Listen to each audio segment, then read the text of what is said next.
I thought it would be a good way for our young people to embrace their paths so that they can understand the struggle that happened to bring them to this point. And I felt like the only way they could understand that is that they actually walk the walk. Now you're talking about real education here, right? Yes. How did you select the children to come? The parents paid for them. Okay, so the notice went out, whoever came up, right, joined the tour. Right. All right. Where have you taken them and why did you go to those places? So far we've gone to Selma and we walked the Edmund Pettus Bridge and the Civil Rights Museum there.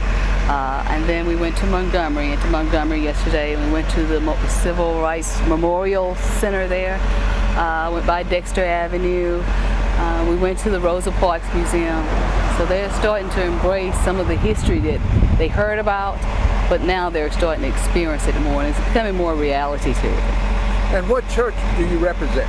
We're at Brentwood Baptist Church in Houston, Texas, with Pastor Joe Samuel Ratliff. Yay! Giving that pastor props. Yeah, I gotta give Pastor props. Right. Now, you adults, I applaud, but you don't have to be doing this because you could be doing something to take care of your own business. Why are you making this sacrifice? Oh, because I think somewhere along the line we lost touch with teaching our children their history.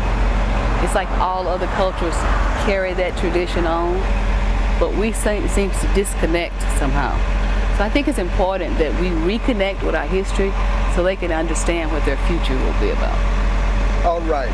Speak to the youth of my city, Tuskegee. What do you say as an adult to the children of this city? I say, believe in yourself, follow your dreams. Just like the people of the Civil Rights Movement, they stood firm on the things that they believed in and they were convicted by their beliefs. So stand firm on whatever it is that you want. Believe that you can do it, follow your dreams and go get it. Now, speak to the adults of this community.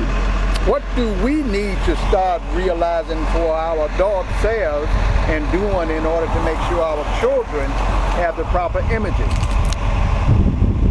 First, I think we need to start believing in our children. So too often we bash them and we put them down, and instead of listening to them and supporting them. Because very often this new generation has a way of expressing themselves that we weren't allowed to do when I was growing up. And they have a lot to say. And so the only way we're going to be able to help them is to actually sit down and listen to them and help them make sense of the things that they're going through, because they don't always understand. I want to thank you so very much for taking this time. You're quite welcome. Thank you. Sir, I am delighted that you as an adult male would be using your time to be out here with these children.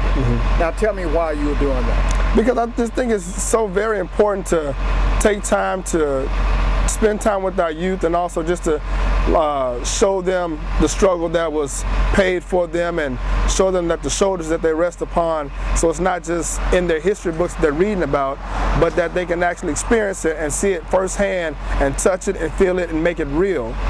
Now, when you observe them on this trip, is it having an effect on them? Oh, absolutely, absolutely. I think just to experience some of the things, and some of the things actually have hit home because we went to the Civil Rights Museum, and in one of the exhibits was a jail scene, and it had a scroll with I think it was the Bloody Sunday roll for the people who went to jail. And on that list was one of our members of our church that is with us. Beautiful. He's actually in there, and so I think at that moment it truly impacted them and helped them to understand that this is really real, this is not a fairy tale, but people really did go through this, and for them. And I think this is awesome for them. As you observe the young people, what do you see as the most questions popping up out of their heads as they move around and meet people? I think the biggest question is, where they got their strength from. how were they able to endure such heartache and troubles and struggles and continue to persevere in a nonviolent way, in a nonviolent manner. So I think that was the biggest question on their faces: how were they able to, hold up in those times of trouble? Very good. So now, where do you guys go from here? Oh, we're going to Tuskegee and to tour the campus, and down to Atlanta to see the Martin Luther King exhibit, and then down to Memphis, and then we're going to end up, I think, in Little Rock, Arkansas.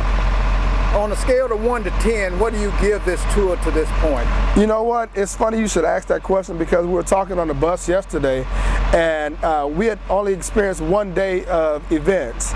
And I made a comment that if the tour were to stop right now, I think the kids have had so much and it's made such an impact that we'd have enough to go home on.